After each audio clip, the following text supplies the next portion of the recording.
This is Curatorial Knits. This is a YouTube knitting podcast or vlog where I like to jump on and talk about my knitting projects and the decisions that I make when I'm casting them on and in process.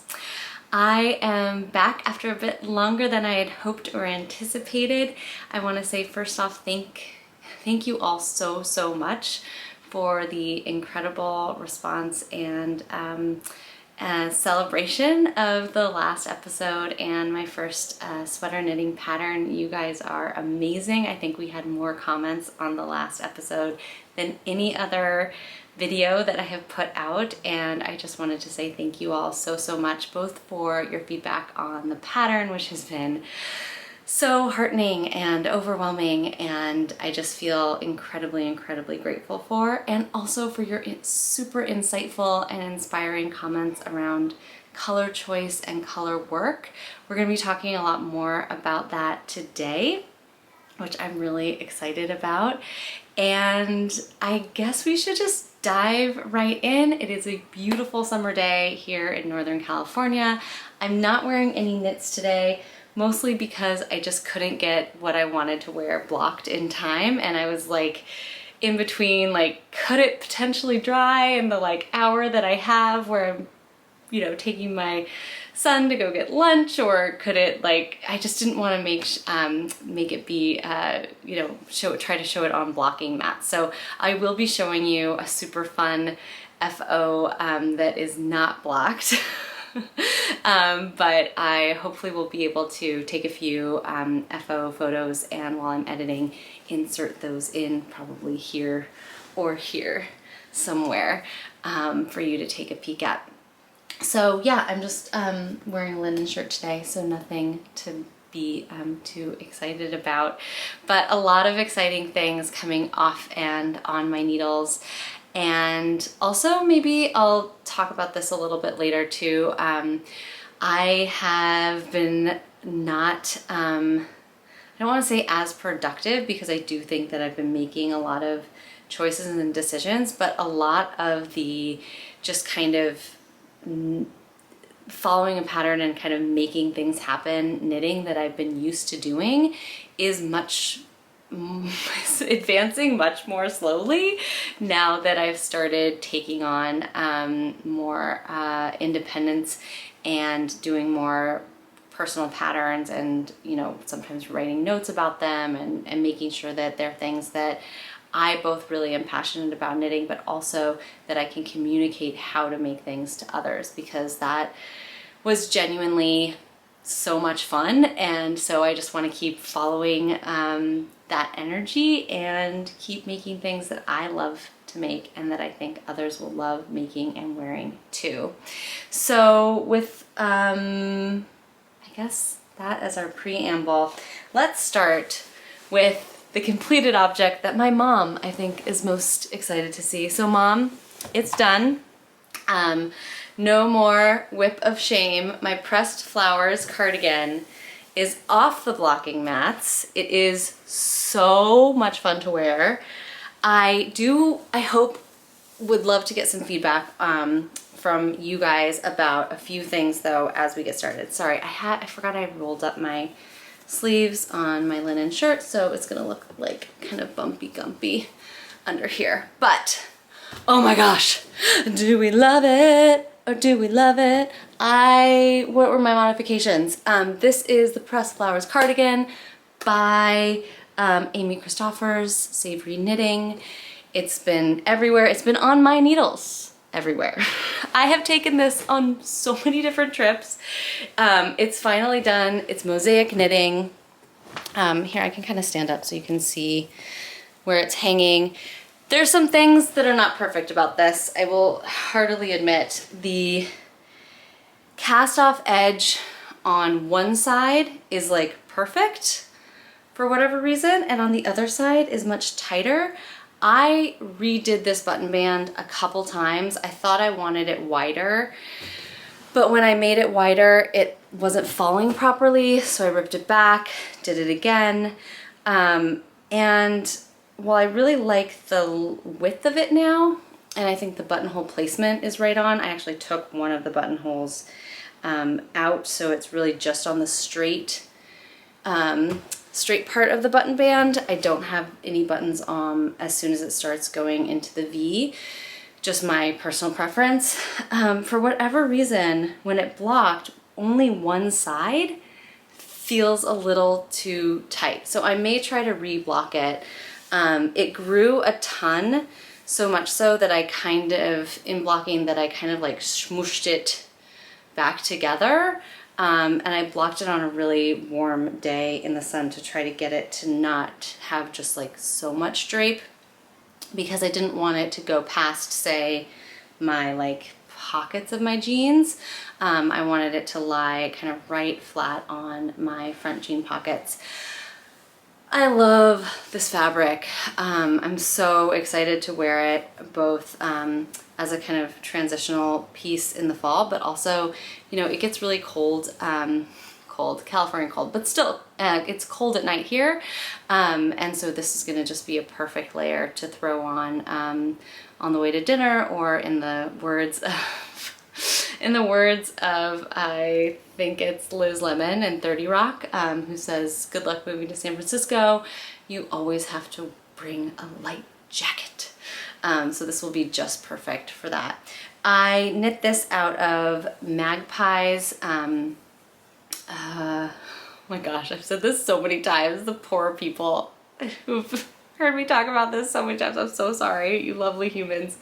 But it's their more rustic Corma wool.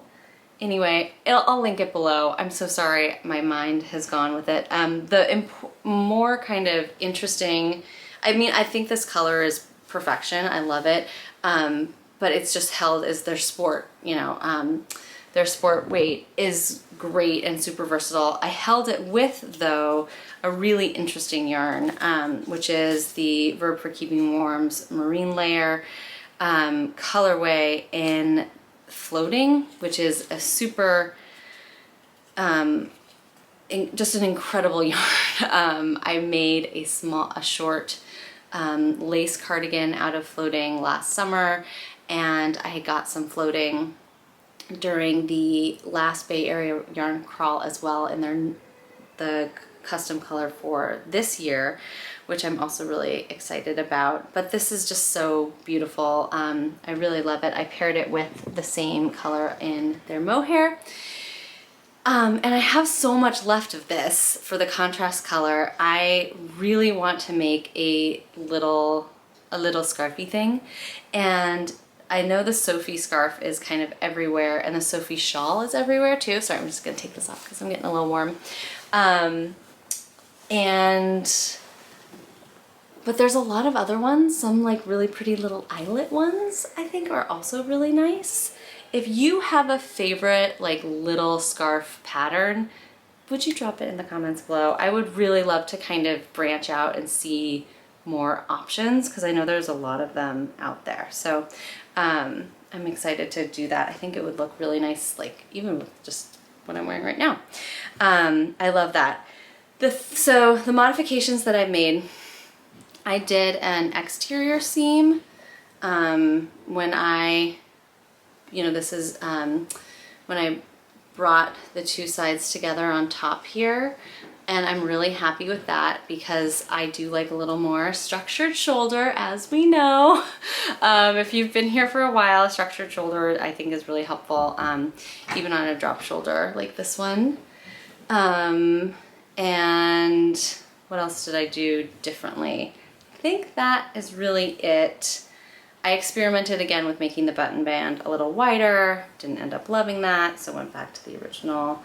I did the sleeve decreases. I think I really nailed those. I kind of want to show off because you kind of just go for it, but I think that it's really even.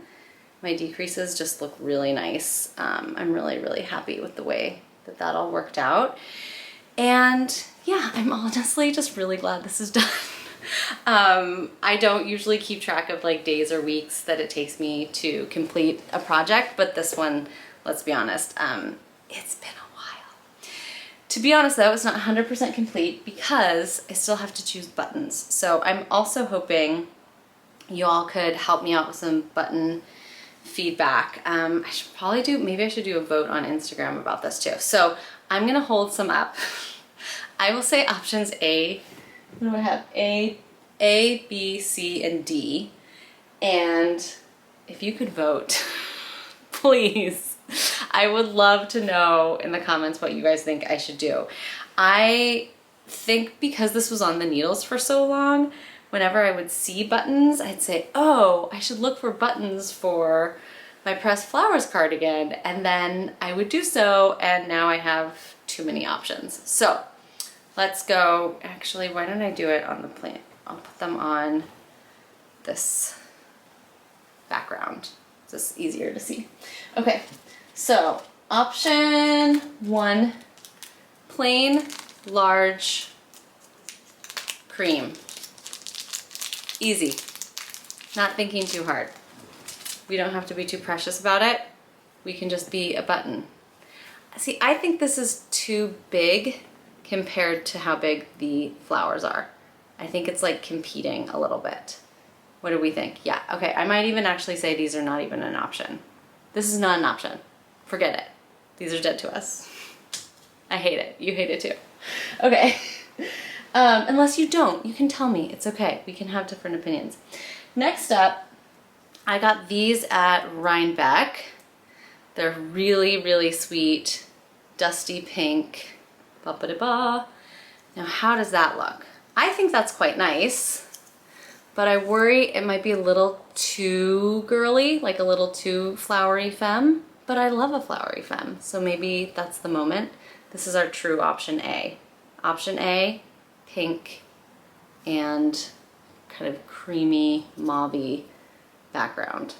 All right, option A, buttons. Option B, very similar vibe, also got it Rhinebeck, but it's tonal now. It's almost exact. And I did buy these because I was like, I think this is almost exactly the same color.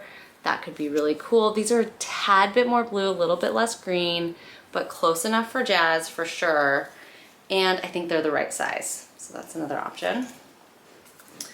And then lastly, I think I got these at Pearl Soho when I first got the yarn for the project, which would have been about a year ago. And they're a very light version of this greeny tealy color. And I think this is quite like a good neutral, doesn't call too much attention to itself. And again, the right size, I think, for the project. So right, A, pinky, B, teal and white, C is the lighter teal. Please let me know. Because I'm kind of mentally done with this project right now. It is done in my head. I've totally worn it without buttons. I'm thinking the pink. I also like that they aren't all exactly the same size, which is kind of nice. I like that. Okay, I think I might go pink. I don't know, these are good too. All right, let me know. I'm gonna finish this completely. I'm ready for it to be completely done. Oh, I just feel so smushy though. It's such a good feeling. Ah, I'm so glad I finished this. This is like the best. There's nothing better than having one of those super long-term WIPs just done and off your mental and, in my case, physical space, because one of the things that I'm dealing with right now is just how to organize all my FOs. They have outgrown the containment shelves that I got. I got kind of specialty sweater shelves in my closet. I like made specific sweater space, and it's just completely overflowing at this point. So I need to do a really nice edit there, and I think like a seasonal edit that I'm not afraid to say, like, I am not saying I don't love these other pieces, but I'm not going to be wearing them for the next 6 months. And then 6 months later, kind of go back, see what do I want to pull out, and then make it like a rotation, I think that's gonna be more helpful. Because frankly, I mean, it's what my friend Shira, she's a master organizer. She's amazing, phenomenal. If you've ever wanted to do anything around organizational systems, I highly recommend checking her out. I'll link her below on Instagram, and she has a great book called Minimalista. Like, she's amazing. She's on Good Morning America. Like, I can't believe she's my friend. But she has a really, one of the points that she talks about, both personally and then in her professional work too, is that when you can't see everything at once, it makes it a lot harder to make decisions. And I find I definitely use a lot of her systems when I'm kind of looking at my yarn stash and organizing that. And I really want to feel confident about and able to do the same thing with my closet. So anyway, that's a story for another day, but we are at kind of a capacity. So getting some stuffing off the needles and like organized and put away is something I'm very excited about doing. Next finished object, very exciting, is something I can wear straight away as well. Did it fall? Oh, it did, excuse me. And I'm so excited about it. Okay, this you guys have seen nothing about. This is my Curator Sweater T number 2. And I love it! It's so cute. And this is the thing that is not blocked that I was like, should I just wait and try to film over the weekend, next weekend? And then I was like, it's gonna take me time to edit. It's gonna put me behind. I'm not behind, but do you know what I mean? It was just gonna add a whole like 5 to 7 days on putting this out into the world, and I just thought, no, I need to just sit down and do it. So please, my apologies for the unblocked FO, but it is truly awesome. And I think that I'll talk about my yarn choice, which I'm really excited to share because I think it's gonna be kind of a game changer for summer knits. I'm not gonna lie, at least it's a game changer for me. But one of the things I love about it is how beautifully it shows off the shoulder construction on the Curator sweater, which, you know, you can see really beautifully in the pieces that have mohair, but it's really nice and crisp in this yarn combo. Hello again. Sorry, we were very rudely interrupted by my camera battery that for some reason will not hold a charge right now.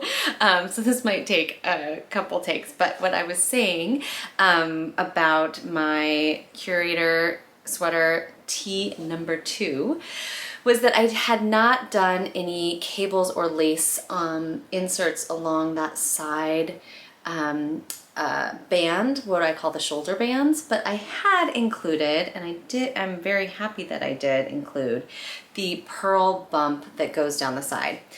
What I love about that is it really gives a sense of structure to the garment, and I really think, particularly with the yarn that I chose, that it's making a big difference in how the garment lies. Of course, that will shift once this is flocked, and so I'll be sure to insert FO photos here and maybe a little video if I can. But basically what it's able to do is offer, even in a really drapey fabric, a sense of kind of structure and definition for the garment. So speaking of the yarn, I was really debating what kind of summer yarn would be a good fit for the garment I wanted to create. I wanted this to be like a cute kind of, not quite baby tee, but you know, I knit this a size down, so this is a size 2, and my original was a size 3, and I knew I wanted little cap sleeves, and again, that shoulder definition just like really sings from the pattern. And it's not necessarily like super cropped, but it's definitely not like a long t-shirt. It will grow. My swatch grew, I don't want to say quite a bit, but enough to make it kind of make myself know that it'll get longer. The other thing that I love about how this pattern works for a t-shirt is that the sleeves and then also the neckline just feel like a normal t-shirt cut because the neckline is so defined. I think that for me that's another really big plus. But to talk about the yarn for it, like I said, I was really debating which summer style yarn I wanted to use. I really, really love the idea of silk. I love the idea of silk. I knit an entirely silk t-shirt. I made a Tolsta tee last summer, or maybe this, yeah, it must have been last summer. And it was also striped, and I have hardly worn it at all. The silk, the 100% silk, just, first of all, it was so slippery on the needles. It wasn't my favorite kind of knitting moment. The process, at least, was just not for me.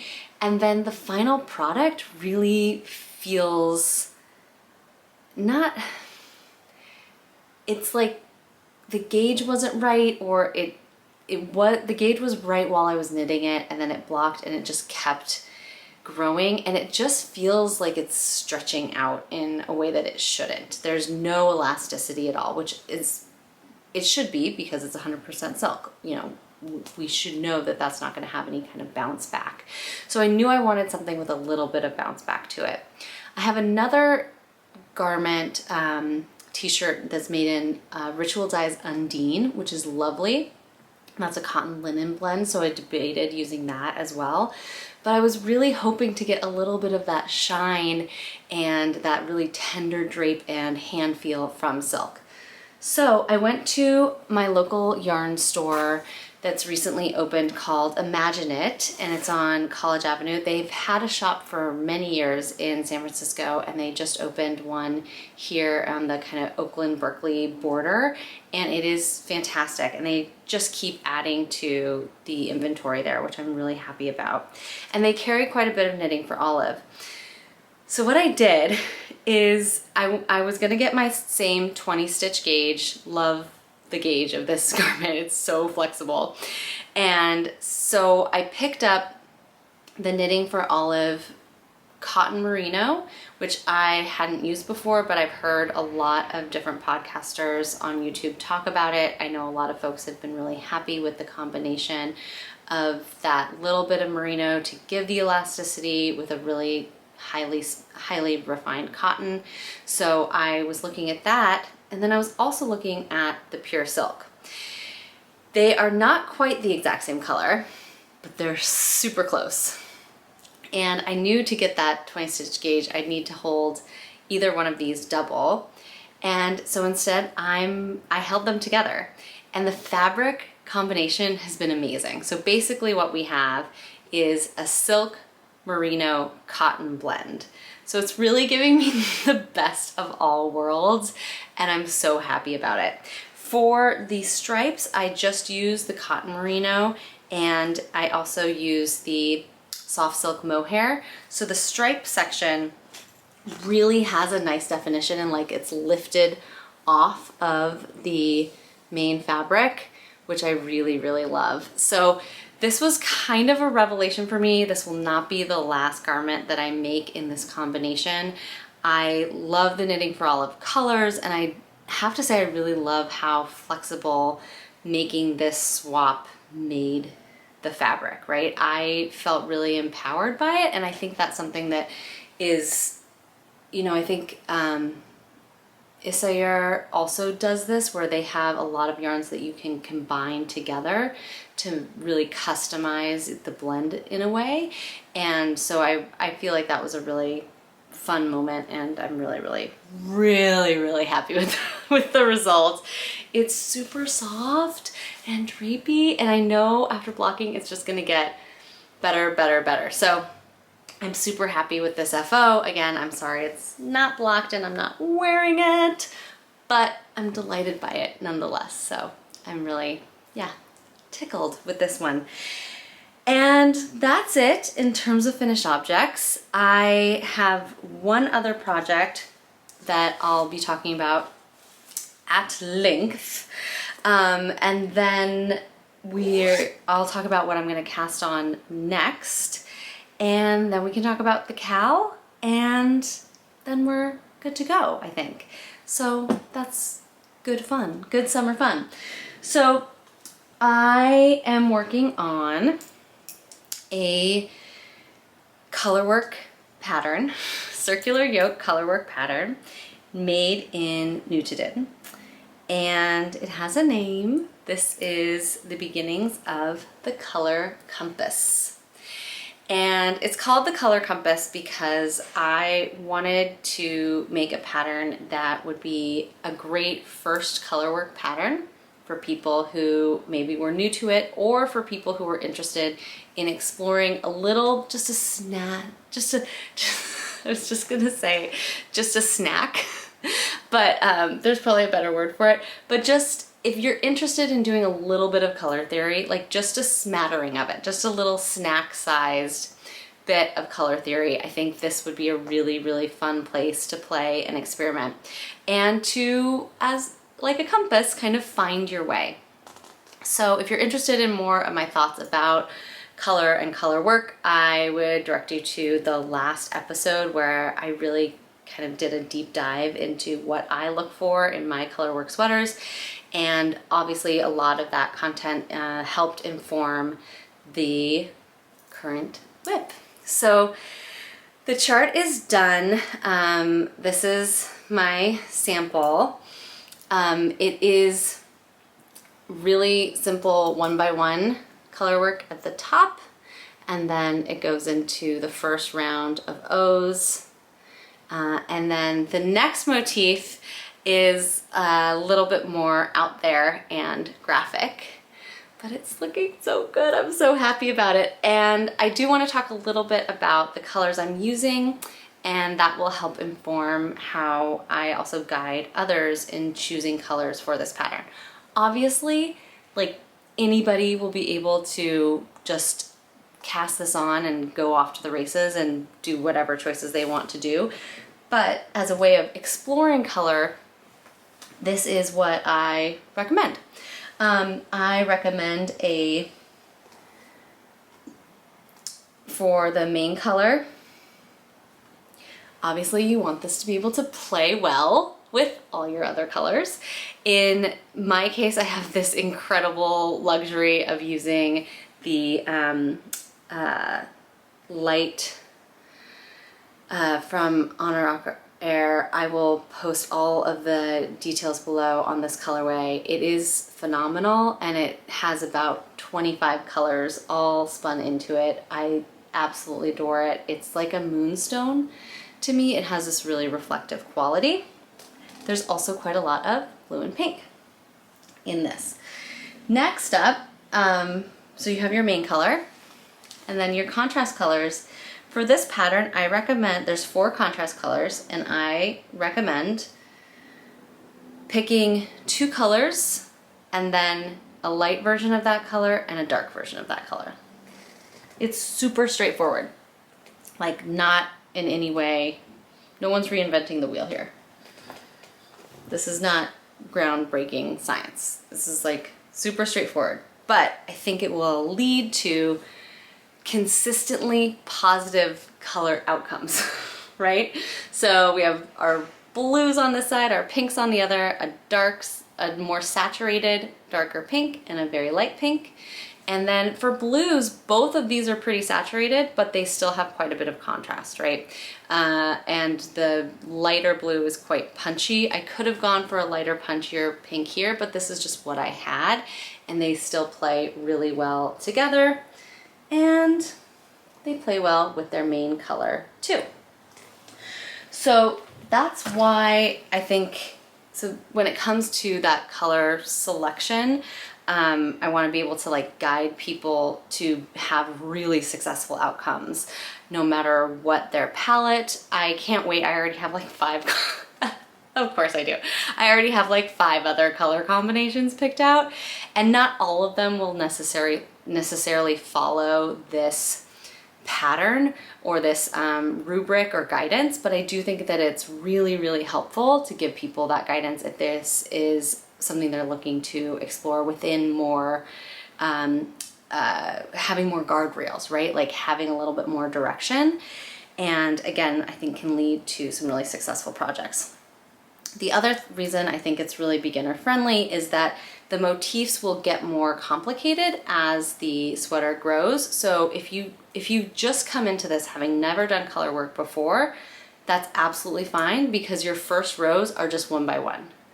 Then they get a little bit bigger and there's still not going to be any reason.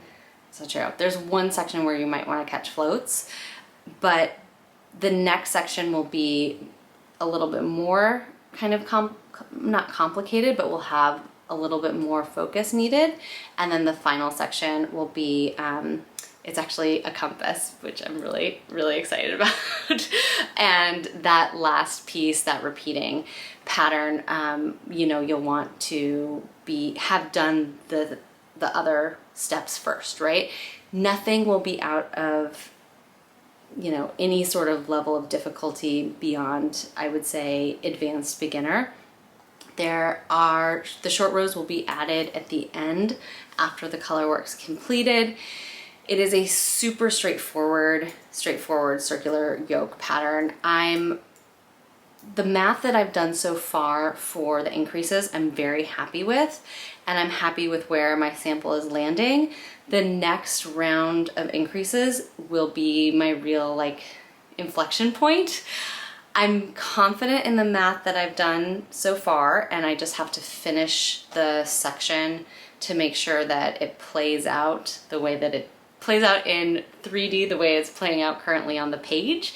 But if it does, I think it will be really quite lovely. It's not going to be a tight fitting sweater.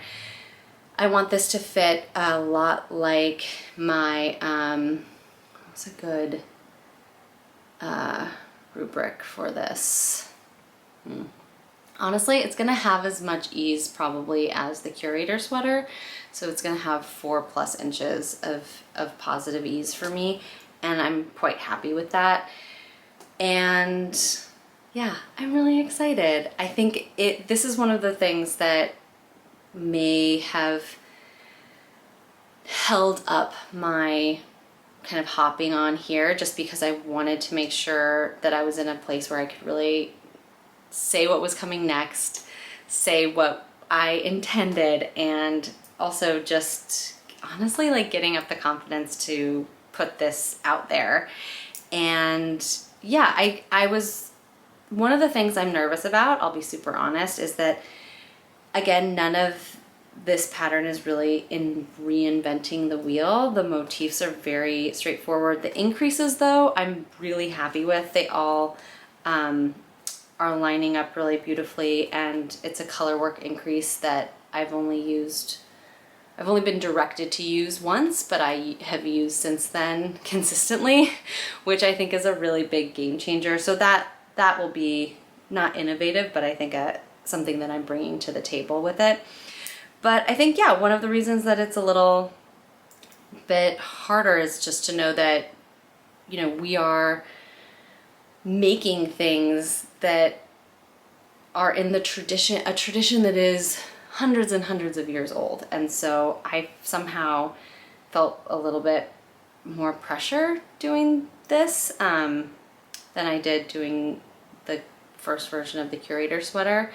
And yeah, I'm not really sure what that was about, but just letting you all know. Now that it's actually happening though, and now that the next motif looks like it's gonna line up just the way I want it to, I'm feeling a lot more confident, and also just really a lot more enthusiasm and excitement for it. So yes, this is the beginnings. Sorry, I was like looking down that whole time. That's probably very frustrating for you viewers. I apologize. But this is the beginnings of the compass, Colorwork compass sweater, pullover, what have you. And these are quite summery colors, but like I said, I have quite a few palettes picked out that I'm really, really excited to share. And it's also got a super easy, flexible chill gauge. So I think it'll be something that will be easy to find scrap projects for, or be a good, what's it called? Be a good project for scrap yarn, advent yarn, things just rolling around in your stash because it's just a yoke sweater. So as long as you have the main color, you should be able to find lots and lots of options for those 4 contrast colors.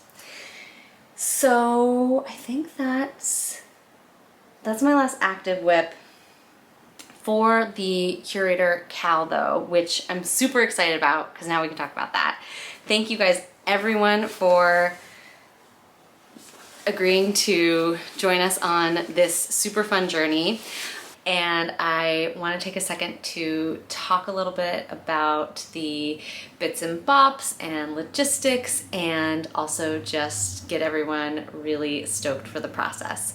So this is a knit along for the Curator sweater. You can make a t-shirt, you can use any of the modifications in the pattern. Be sure to check the hashtag Curator sweater on Instagram, and also check out those Ravelry project pages.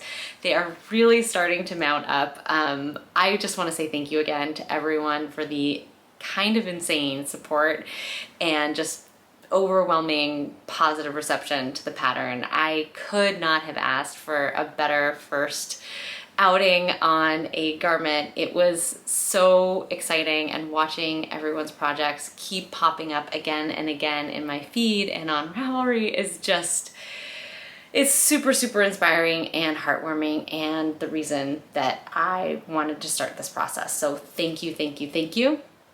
And the KAL will be just hashtag Curator KAL, KAL, K-A-L, and that will be the hashtag on Instagram. And we're also going to do a community, knitty, chatty, breezy group on Instagram. So if you've never been in an Instagram group before, it's kind of like a giant text message group, and it is very low stakes, really supportive. I'd love for folks to be able to share their yarn choices or workshop yarn choices, and it will be really, really fun and low-key way to connect with other knitters and to support each other in the process. So I double checked, and there is a 250 person limit on Instagram group chats. If there's any way we get over 250 people to join this KAL, that would be amazing.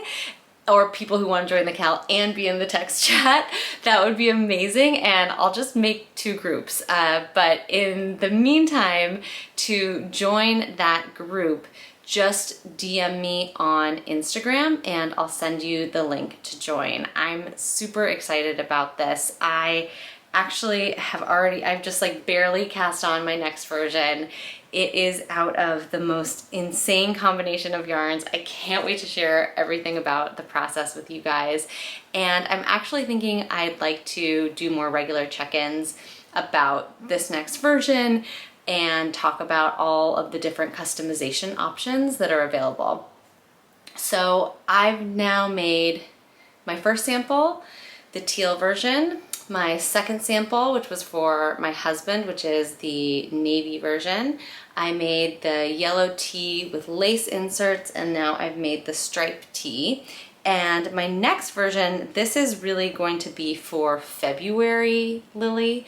This is for when I am at my gallery in San Francisco, which has no central heating and is absolutely freezing in February.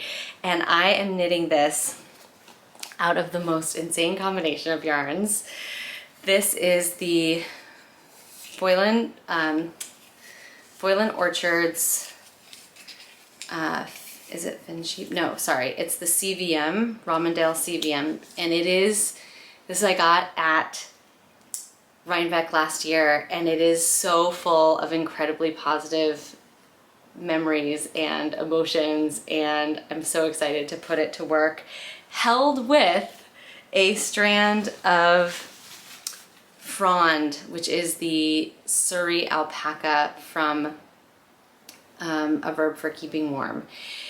This is going to be so amazing to wear. It feels like butter already, and I cannot wait. I know it'll be a little bit warm to knit on, but frankly, again, it's cool at night here. It'll be fine. And I'm really excited to have this for future me. And I'm so excited to see what you guys cast on. To sign up for the KAL if you want to join the text chain. And if you don't want to join the text chain, totally chill, totally cool. You can follow the hashtag and be sure to include the hashtag for Curator KAL, and I will repost everybody's WIPs and be your ultimate cheerleader in this process. Again, just seeing the immense breadth of options for this pattern has been the most invigorating, inspiring part of the process. Watching people make it their own and really turn it into so many different outcomes has been truly, truly just magical. And most of the instructions for all those modifications are directly in the pattern. For other modifications, do check out people's project pages on Ravelry, and I'll also link a few of my favorites down below so you can check those out as well. And I think that's it. I'm excited about all the knitting. Oh, the other WIP that has started on paper but has not started on the needles is the Curator Sweater Cardigan version. Part of the reason for me making this is that I almost broke down and bought an oversized navy cardigan from Jenny Kane, which would have been a huge mistake. I don't need that object as much as I want to make that object. And I'm a shoulder fit snob now. I really want an oversized cardigan that still fits in my shoulders.